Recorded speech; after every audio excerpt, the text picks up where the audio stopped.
गणपती बाप्पाला दुर्वा का आवडतात? पुराणकथेनुसार अनलासूर नावाचा राक्षस सगळ्यांना त्रास देत होता. गणपती बाप्पाने त्याचा नाश केला. त्यानंतर त्यांच्या अंगात खूप उष्णता निर्माण झाली. तेव्हा देवांनी दुर्वा त्यांच्या अंगावर ठेवली आणि लगेच बाप्पाचा उष्णतेचा त्रास शांत झाला. म्हणून गणपती बाप्पाला दुर्वा आवडतात. दुर्वा ही सदारहित, सहज वाढणारी आणि टिकणारी वनस्पती आहे. दुर्वा गवताच्या पानांमध्ये औषधी गुणधर्म असतात.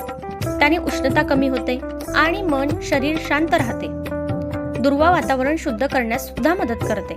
आयुर्वेदानुसार दुर्वेचा रस रक्तशुद्धी, त्वचा आणि डोळ्यांसाठी उपयोगी आहे. पूजा परंपरेत तर दुर्वेला खूप महत्त्व आहे. गणपतीला 21 दुर्वा अर्पण केल्या जातात, कारण 21 हा अंक बुद्धी, आरोग्य आणि संपत्ती यांचे प्रतीक मानला जातो. थोडक्यात काय तर अनलासुराच्या कथेपासून ते औषधी महत्वापर्यंत दुर्वा म्हणजे थंडावा. म्हणून गणपती बाप्पाला दुर्वा प्रिय आहे.